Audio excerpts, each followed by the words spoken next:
시대를 대변하는 보수의 아이콘 윤창중이 쓴 세 권의 책 피정 2017년 12월 운명 도서 구매에 관한 문의는 010-8881-4649 010-8881-4649 도서출판 윤창중 칼럼세상으로 연락주세요. 살아오 존경하는 국민 여러분, 해외 애국 동포 여러분, 안녕하십니까? 윤창중입니다. 오늘은 안철수가 과연 대통령이 된다면 그 안철수 정권의 실질적 오너, 그 주인은 과연 누구인가? 안철수 정권의 주인은 박지원이다라는 제목으로 여러분에게 칼럼을 말씀드리려 합니다. 또다시 대한민국 쓰레기 언론들이 일제히 안철수 띄우기에 나서고 있습니다. 안철수가 확 바뀌었다? 신문과 방송을 보면 하루 종일 안철수가 확 바뀌었다. 도대체 뭐가 바뀌었느냐? 연설하는 목소리가 우렁차고 불과 보름 전 안철수가 아니다고 띄우고 있습니다. 여러분, 실제로 안철수의 연설하는 목소리를 들어보셨습니까? 얼마나 언론이 조작과 선동에 능한지 그대로 알 수 있습니다. 초등학생 학예회 때 소리 지르던 듯한 그 목소리, 그게 불과 얼마 전의 목소리, 안철수의 목소리는 초등학생이 학예회 때 소리 지른다는 목소리였습니다. 그러다가 바뀌었다는 것이 중학생이 변성기 거치면서 제대로 목소리가 나오지 않으니까 고래고래 고함 지르는 것으로 바뀌었다고 생각하지 않습니까? 안철수가 연설하는 장면을 TV 화면에서 보면 정말 보는 사람도 민망할 정도로 중학교 회장 선거에 나간 학생 딱 그 모습인데도 언론은 안철수가 바뀌었다고 호들갑을 떨고 있습니다. 언론이 그런 사소한 변화를 가지고 호들갑을 떨고 있는 이유가 과연 무엇이라고 생각하고 계십니까? 문재인과 안철수의 양강 구도로 현재의 대선판을 조작하기 위해서, 그래서 보수 우파 후보들이 끼어들지 못하도록 하기 위한 저희가 그대로 보입니다. 지난번 박근혜 대통령에 대한 탄핵과 파면과 구속으로 인해서 그것을 주도했던 대한민국 쓰레기 언론이 문재인의 대세론이 그대로 유지되든 또는 그것이 무너지든 안철수를 또 다른 대항마로 키워서 문재인이 대통령이 되든 안철수가 되든 어쨌든 다음 정권을 좌파 정권으로 만들려는 그 저희가 그대로 나타나고 있는 것입니다. 그럼에도 불구하고 이런 언론 보도에 휩쓸고 있는 보수 우파 중에서는 찍을 후보가 마땅하지 않기 때문에 안철수를 돌파구로 생각하기 시작하는 경향이 급격히 나타나고 있고, 그것이 여론조사 결과에 반영되고 있습니다. 문재인과 안희정이 맞붙었을 때 보수 우파가 안희정 쪽으로 쏠렸다가 정신 차리고 다시 돌아왔기 때문에 한때 문재인을 추적할 만큼 잘 나갔던 안희정은 이재명을 간신히 이기는 창피를 당했습니다. 이게 모두가 보수 우파가 왔다 갔다 한 결과입니다. 좌파는 모조리 문재인을 껌딱지처럼 달라붙어 가지고 지지를 계속하고 있는데 반해서 보수 우파의 일부, 정말로 생각 없는 보수 우파의 일부가 안희정에 갔다가 문재인에게 이길 수 없을 것 같으니까 실망하고 다시 안철수로 향하고 있기 때문에 또다시 안철수가 부상하고 있는 것입니다. 이런 흐름을 대한민국 언론이 놓치지 않고 작금의 대선판을 문재인 대 안철수로 고착시키기 위해 안달하고 있는 겁니다. 왜 언론이 안철수를 놓고 호들갑을 떨고 있느냐 하는 그 본질을 여러분들은 직시하셔야 됩니다. 보수 우파가 안철수를 찍는 것은 분명히 두고두고 후회하게 될 잘못된, 아주 잘못된 선택이 될 것이라고 저는 단언합니다. 좌익 문재인이 대통령 되는 것만은 막아야 한다고 생각하는 문재인 비토 세력이 안철수를 보수 내지는 중도라고 보는 것은 어림없는 착각이고 안철수에 대해 찬찬히 연구하지 않고 무턱대고 감정에 휩싸인 충동 구매인 것입니다. 충동 구매입니다. 대한민국 대통령을 마트에 나가 쇼핑할 때처럼 충동 구매하듯 선택하는 것은 국가의 미래에 큰 해악을 끼치게 되는 것임을 김대중 노무현 두 좌익 정권 시절을 거치면서 그토록 뼛속 깊이 절감했음에도 불구하고 벌써 다 잊어버리고 다시 충동 구매를 반복하겠다는 것은 정말 큰일입니다. 우선 안철수는 직접 자신의 입을 통해 나 안철수가 안보는 보수이고 경제는 진보라고 말한 적이 없음을 분명히 알아야 합니다. 안철수가 자신이 안보는 보수이고 경제는 진보라고 말한 적이 없습니다. 여러분 분명히 아셔야 됩니다. 이 말은 안철수를 대통령으로 만들었던 윤여준이가 2012년 만들어낸 말일 뿐인데 이것이 안철수가 직접 자신의 이념을 고백한 것으로 잘못 알려져서 지금까지도 많은 보수 우파가 그렇게 믿고 있습니다.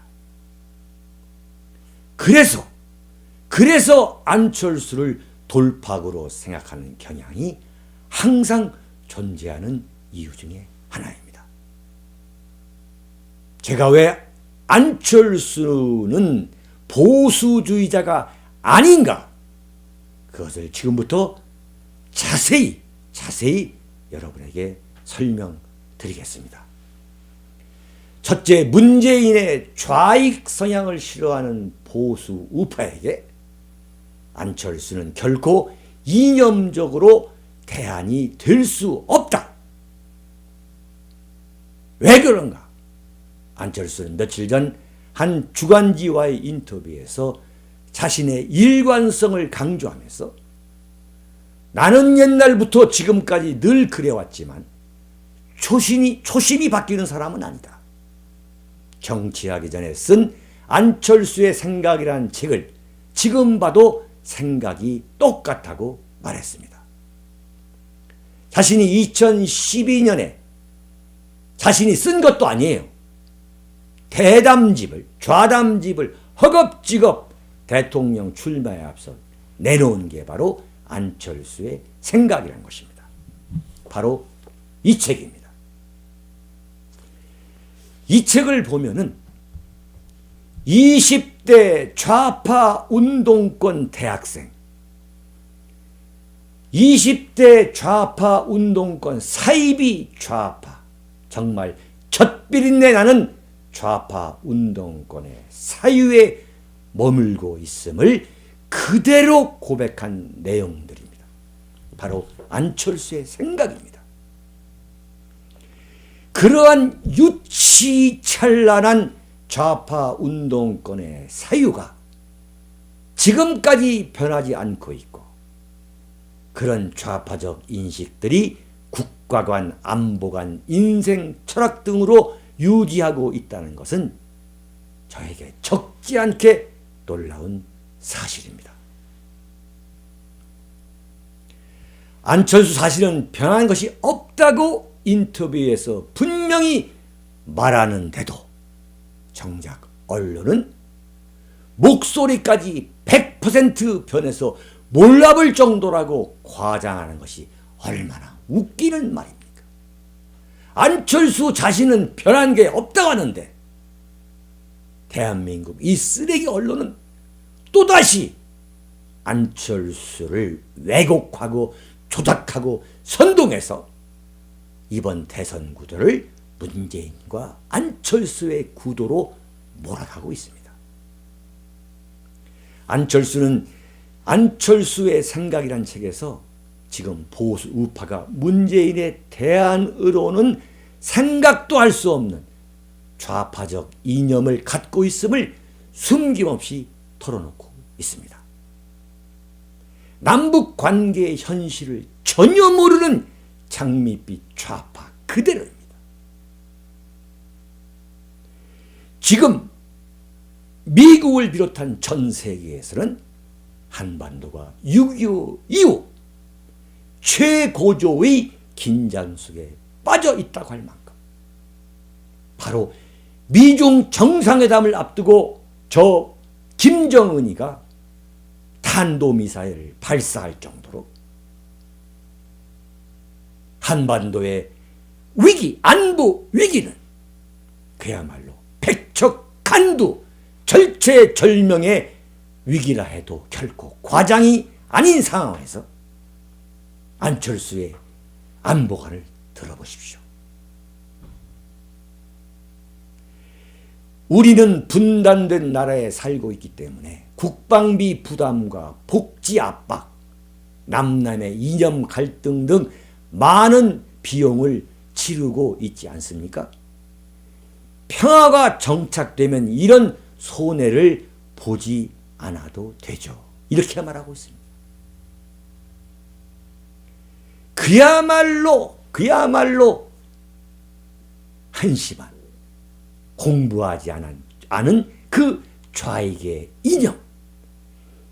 평화가 한반도에서 정착되기를 바라지 않는 국민이 과연 누가 있습니까? 대한민국이 왜 그 엄청난 국방비를 부담합니까? 남남의 이념 갈등, 이른바 남남 갈등은 도대체 누구 어떤 세력에 의해서 이 갈등이 빚어지고 있습니까? 남남 갈등의 원인이라는 것은 바로 북한과 대한민국 아래에 있는 친북, 종북, 반미, 좌익 세력 때문에 이런 남남 이념 갈등이 빚어지는 것이고, 김정은의 끊임없는 도발, 그 아버지 김정일의 끊임없는 도발, 김정일의 아버지 김일성의 끝없는 도발과 전쟁 침략에 의해서 한반도 평화가 깨진 거 아니겠습니까? 그런 마당에 평화가 정착되면 이런 손해를 보지 않아도 되죠. 이렇게 남의 이야기처럼 하는 그야말로 20대 좌파 운동권의 철없는 안보관을 그대로 고백하고 있습니다. 이미 안철수가 이 좌담을 할 때 이미 5년 전에도 핵개발에 박차를 가하던 북한에 대해 평화 운운하면서 그렇지 못해 안타깝다고 말하는 안철수에 대해 정말 순진한 것인지 무지한 것인지, 그런 인물에게 대한민국 안보를 맡기겠다는 것은 정말 한마디로 위험한 도박인 것입니다. 또 이런 소리도 했습니다. 이명박 정부가 김정일의 천안함 폭침과 연평도 포격 도발로 묵사발이 된 상황에서 김정일의 무력 도발에 책임이 있는 것이 아니라 그 책임은 이명박에게 있다는 그런 뉘앙스의 발언입니다. 김정일이가 천안함을 폭침하고 연평도에 무자비한 포격 도발을 한 것이 이명박 정부가 채찍만 써서 남북 갈등이 심화됐다라고 진단합니다. 어떻게 이런 사람이 보수입니까? 어떻게 이런 사람이 안보는 보수라고 했습니까? 그야말로 윤여준 씨의 혹세 문인인 것입니다. 곡학아세인 겁니다. 안철수의 이야기를 더 들어보십시오. 이명박 정부가 채찍 위주의 강경책, 기계적 상호주의를 고수한 것은 북한이 곧 무너질 것이라는 붕괴 시나리오에 따른 것으로 보이는데, 북한의 붕괴를 전제로 한 봉쇄 정책은 한반도의 긴장만 고조시키고 평화를 훼손한다고 생각해요. 이게 안철수의 발언입니다. 여러분, 이명박 정부가 채찍 위주의 봉쇄 정책다운 봉쇄 정책을 당시 김정일 정권에 한 번이라도 써본 일이 있습니까? 전적으로 좌익 운동권의 그 말도 안 되는 홍보 논리, 곡학아세를 안철수는 그대로 머릿속에, 자신의 이념적인 머릿속에 그 충전재로 갖고 있는 겁니다. 안철수의 생각, 그 책에서 질문자는 이렇게 물어봅니다. 천안함 사건이라고 물어보는 거예요.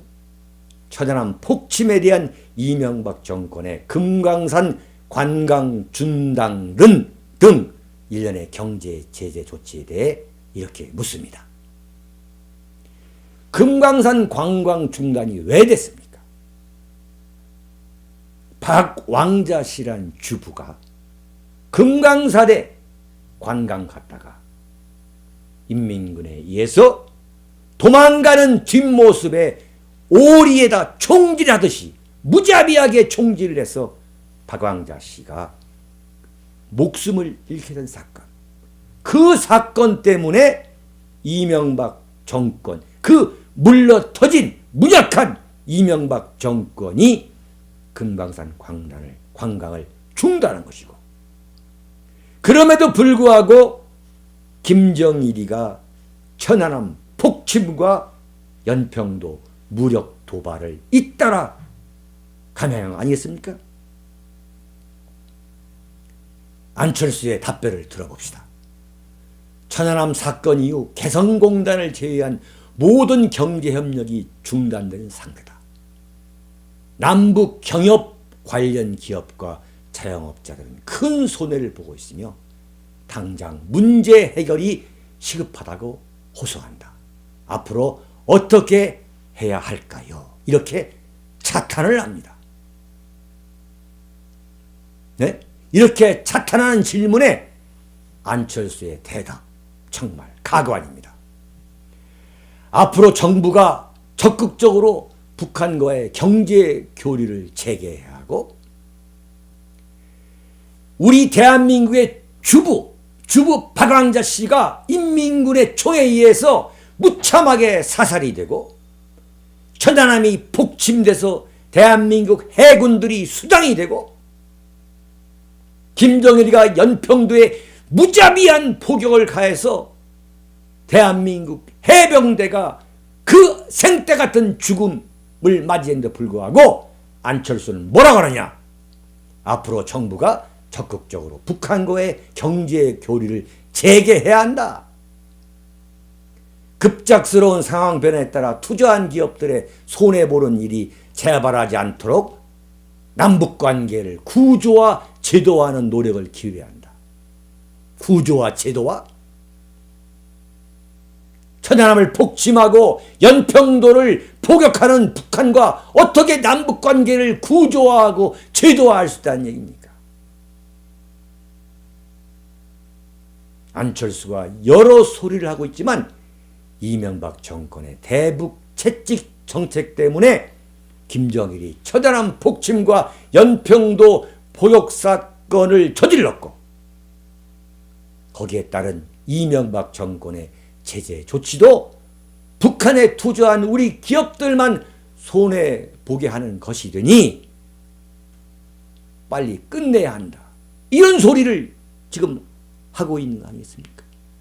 이런 논지를 펴는 안철수가 어떻게 보수나 중도가 될 수 있는지, 대한민국에서 보수 우파라는 이념적 스펙트럼을 자신의 소신으로 갖고 살고 있는 여러분들은 정확히 아셔야 되겠습니다. 북한의 핵개발 문제는 어떻게 해결해야 할까요? 라고 물어봅니다. 안철수의 대답입니다. 한반도 비핵화는 우리에게 양보할 수 없는 목표다. 당연한 이야기죠. 밥 먹으면 배부르다는 이야기입니다. 기본적으로 안철수는 인문교양적 상식, 인문교양적 지식, 철학, 지식, 상식이 없습니다. 이런 목표를 갖고 인내심을 갖고 나아가야 한다고 생각합니다. 핵개발을 하는 북한에 대해서 인내심을 갖고 나가야 한다. 북한핵은 지금까지처럼 육자회담을 통해 국제적인 해결책을 모색하되 남북 간의 경제협력을 통해 접촉 창구를 넓힐 수 있어야 한다. 국제적으로 합의된 로드맵을 존중하면서 차근차근 대화를 해 나가야죠. 북한핵을 대화로 풀자고 한다. 참으로 기가 찹니다. 할 말이 없어집니다. 지금 미국의 도널드 트럼프 대통령은 북한이 탄도미사일을 쏘아대니까 어떻게 얘기했습니까? 더 이상 아무 말도 하지 않겠다. 북한에 대해서 직접적으로 북한을 타격해서 핵개발의 뿌리를 원천적으로 뽑아버리겠다는 강공 자세를 보이고 있습니다. 이건 강공이 아니라 당연히 취해야 될 원칙적인 대응입니다. 그런데 거기다 대고 만약에 안철수가 대통령이 되었다면 뭐라고 해야 되겠습니까? 대화로 풀자. 대화로 풀자는 것이 바로 북한의 입장인 것입니다. 어떻게 핵 문제를 대화로 풀 수 있겠다고 하겠습니까? 터무니없는 안철수의 감상주의적 대북관, 북한 핵과 관련한 그의 개념, 참으로 기가 찹니다. 할 말이 없습니다. 그 다음에 얘기를 들어보면 억장이 무너집니다. 질문자가 이렇게 얘기합니다. 대북 경협 달러가 핵무기 개발 자금으로 쓰였다. 북한의 말이죠. 쌀을 줬더니 굴량미로 썼다는 지원 반대 논리에 대해서는 어떻게 생각하시나요? 안철수가 답변합니다. 북한은 남한이 돈을 주지 않아도 핵개발을 했을 것이라는 분석이 많더군요. 남의 얘기처럼 자기 얘기를 하는 그 안철수 특유의 화법입니다. 여보세요. 남한이 돈을 주지 않아도 핵개발을 했을 것이다. 이게 전형적으로 김대중 노무현의 대북 퍼주기를 옹호하는 좌파의 홍보 논리, 대응 논리 아니겠습니까?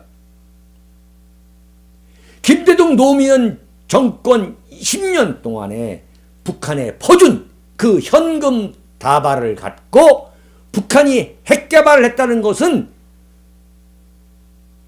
전 세계가 인정하고 있는데 안철수의 답변은 뭡니까? 네? 김대중 노무현이가 돈을 주지 않았어도 핵개발을 했을 것이다.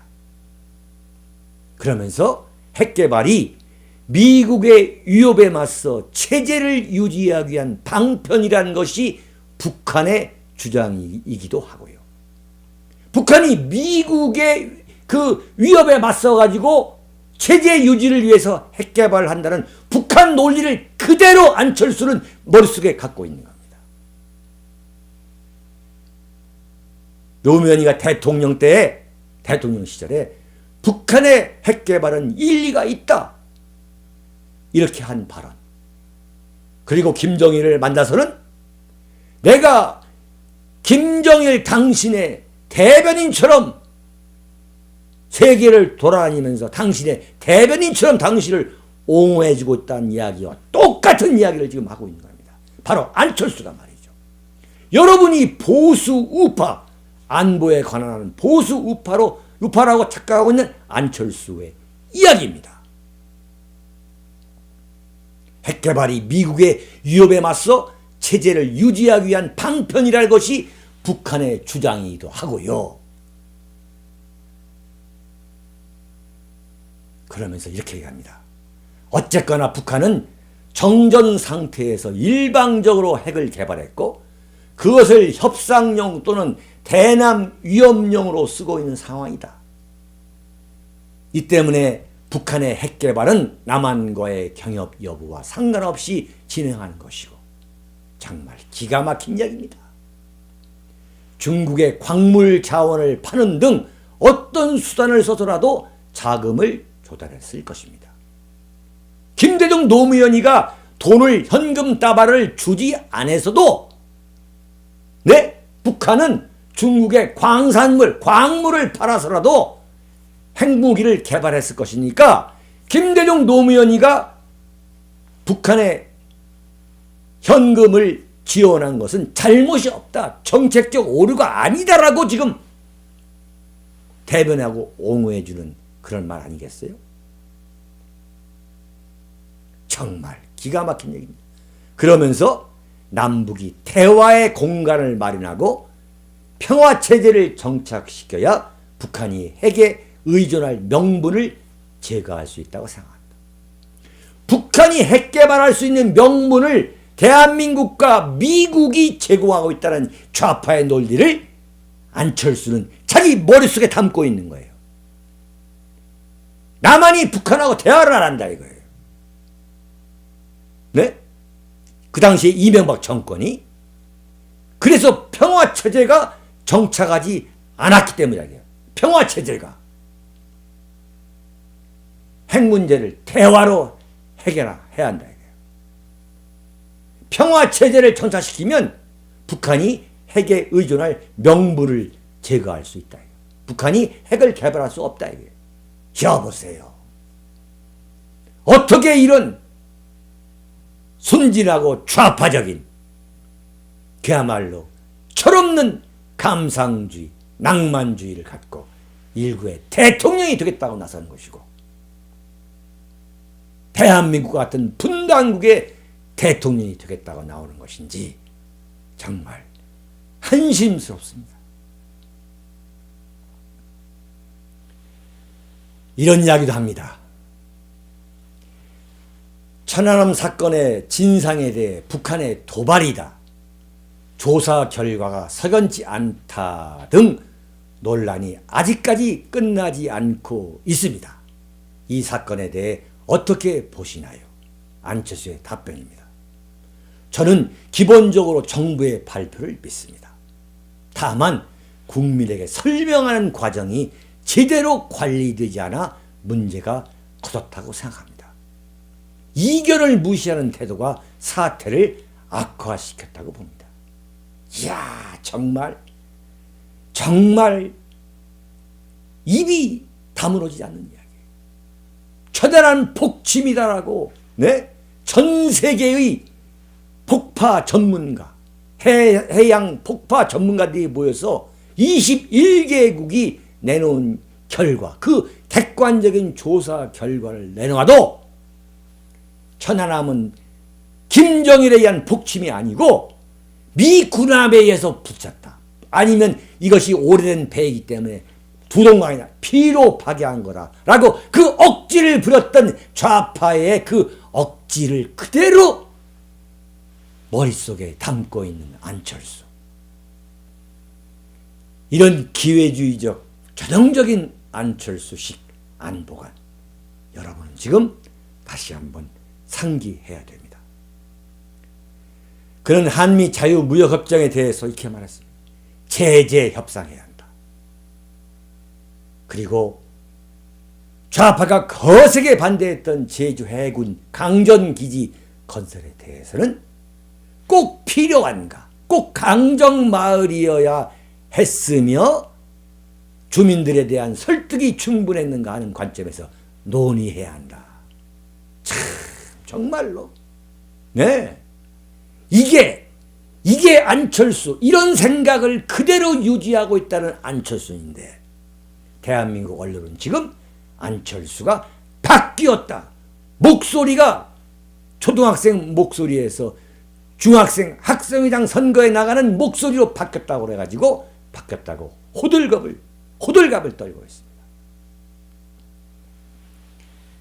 저는 안철수를 보수 내지는 중도로 인식하고 있는 분들에게 묻겠습니다. 안철수가 좌파가 아니라면 호남 출신으로 김대중의 햇볕 정책의 전도사인, 전형적인 전도사인 박지원이 국민의당에 참여한다는 것이 원천적으로 가능한 일이겠습니까? 지금 안철수가 몸담고 있는, 만들었다고 하는 그 국민의당의 대표가, 당대표가 박지원 아닙니까? 어떻게 안철수와 박지원이가 국민의당 한 울타리 안에서 몸을 함께 할 수 있겠습니까? 박지원의 생각이 변했겠습니까? 천만의 말씀 아닙니까? 이 이상 무엇으로 안철수의 이념적 성향을 말해줄 수 있겠습니까? 안철수가 쓰고 있는 가면 뒤에 서 있는 사람이 바로 박지원입니다. 안철수의 이념적 정체 실체를 더 이상 어떻게 설명할 수 있겠습니까? 박지원의 계략은 간단합니다.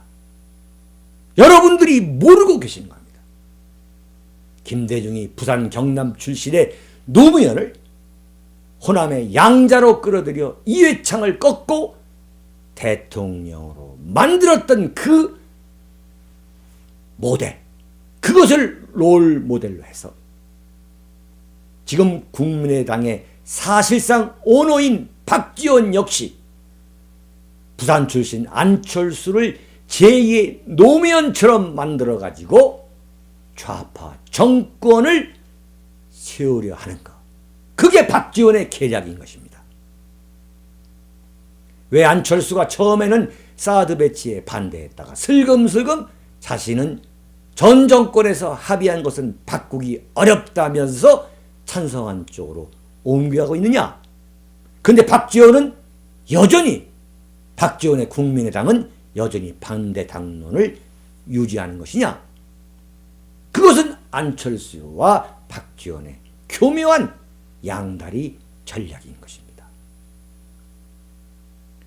안철수가 이번 5구 대선에서 이기게 된다면 안철수 정권의 사실상 주인은 이래서 바로 박지원이가 되는 것이고, 그것은 김대중의 햇볕 정책을 다시 계승하는 김대중 정권 제2기가 되는 것입니다. 김대중의 유은 정치를 계승할 인물이 안철수로 등장하는 것이고, 바로 그런 시나리오를 박지원이 지금 실행하고 있는 것입니다. 사랑하고 존경하는 국민 여러분, 해외 동포 여러분, 만약에 문재인이가 대통령이 되면 제2의 노무현의 유은 정치를 계승하게 되는 것이고, 만약에 안철수가 대통령이 된다면 박지원을 매개로 제2의 김대중 정권이 탄생하고 있는 것입니다. 여러분들은 그런 시나리오를 잘 간파하고 계셔야 됩니다. 윤창중 칼럼상 TV 구독은 물론 무료입니다. 여러분께서는 윤창중 칼럼상 TV를 시청하시면서 구독을 꼭 눌러주십시오. 그리고 종 모양도 눌러주시면 제가 방송을 시작할 때 자동으로 연결됩니다. 또한 윤창중 칼럼상 TV를 기술적으로 지원해주고 있는 일요서울 TV, 거기에서도 윤창중의 시국진단을 포함해서 많은 정치 관련, 대선 관련 프로그램이 올라와 있습니다. 여러분 안녕히 계십시오. 시대를 대변하는 보수의 아이콘 윤창중이 쓴 세 권의 책 피정 2017년 12월 운명 도서 구매에 관한 문의는 010-8881-4649 010-8881-4649 도서출판 윤창중 칼럼세상으로 연락주세요.